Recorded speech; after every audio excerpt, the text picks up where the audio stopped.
Veikkausliigan päätöskierros sunnuntaina ja siellä on useampi tosi mielenkiintoinen peli. Varmasti yksi, mistä nyt etukäteen puhuttu, on tietysti VPS:n tilanne, eli ne tarvitsee voiton IFK Maarianhaminia vastaan. Ja motivaatiotilannehan on se, että IFK ei tässä mitään panosta, mutta sun mielestä kuitenkin tässä kannattaisi pistää kotijoukkueelle vetoa, niin miksi näin? No, mä laittaisin ehdottomasti kotivoiton. Siellä on Lyyskin Pekka, joka on tehnyt hemmetin hienoa duunia Maarianhaminassa ja ollut siellä pitkään. On ollut pidetty arvostettu valmentaja. Nyt niin kuin valmentaa viimeistä kertaa siellä. Et mä oon ihan varma, mä oon nähnyt sitä touhua. Mä oon ollut siellä viime vuonna, niin ne kaikki haluu voittaa Pekalle ja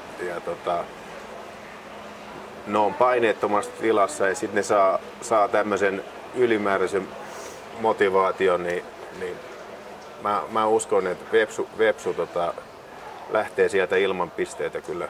Joo, Pekka on äärimmäisen pidetty. Sä olit EIFin luotsina, niin silloin kuulit näistä, teillä oli se reservidiili siinä. Joo.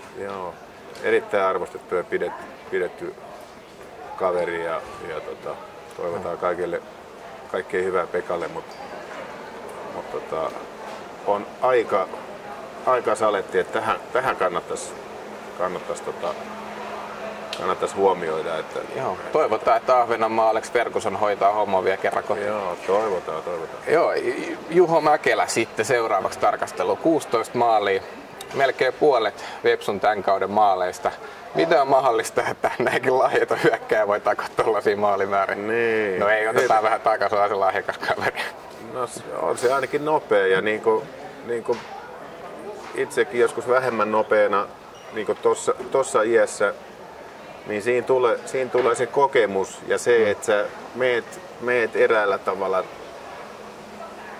kauko-ohjauksella siellä paremmin, sä liikut fiksummin, et enemmän vaan fiksummin, sä haistat, kokemus on tuonut sulle ne paikat, sä haistat ne paikat, että sä et välttämättä niin näy, niin kuin Mäkelä, mä olin katsomassa IFK VPS-matsin, niin huomasin, että Mäkelä on kentällä vasta 53 minuuttia, kun kuulutettiin, että Mäkelä teki maalin, niin mä olin, että ahaa, Mäkelä on täällä pelissä, että silloin näky, eli näkymätön, mutta sitten kun tuli paikka pallo maaliin,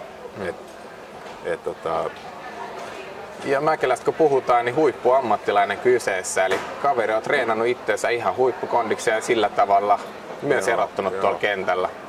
Kyllä, siis tuossa tietää, kun määrätyt nopeus ja muut Kimmo-ominaisuudet katoo, niin silloin sun pitää saada itses niin kuin muuten fyysisesti sellaiseen kuntoon, että sä et anna yhtään tasoitusta niin kuin nuoremmille.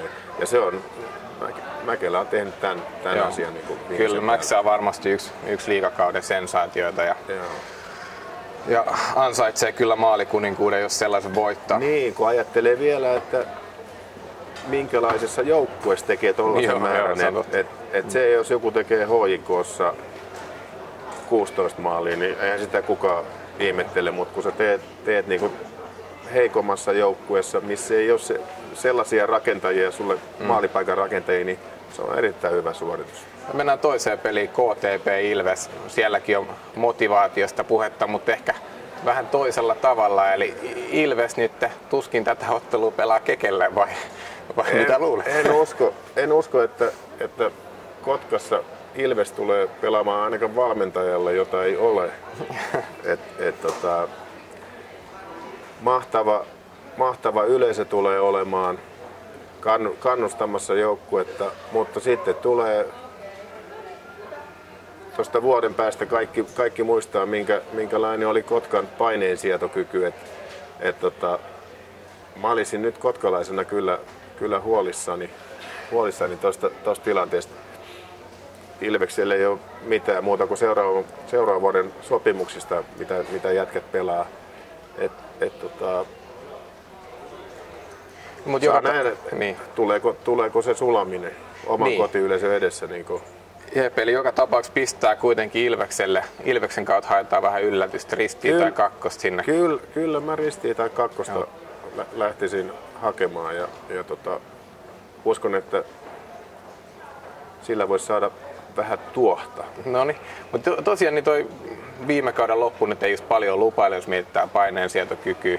Ja tälläkin kaudella niin on ollut pientä tätä loppukautta kohden, niin on ollut tällaista sortumista vähän havaittavissa. Niin sulla kun nyt on mittava pelaajaura takana ja valmentajana toiminut, niin miten tällainen lähtee rakentumaan joukkueessa, että yhtäkkiä mikään ei enää tunnu onnistuva?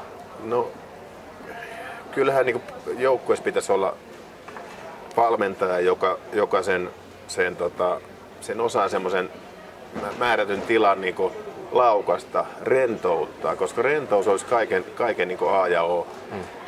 Ja sitten hyvä kapteeni, joitakin pelaajia, jotka tuovat vähän sitä huumoria ja se rentous olisi kaiken A ja O. Sitähän ei voi ostaa niin apteekista, mutta niin jos ajatellaan sitä viime vuotta, siellä on kuitenkin sama valmentaja, niin onko se oppinut siitä viime vuodesta jotain, että nyt olikin tällä viikolla hemmetin hyvä meininki treeneissä ja rentous on palannut.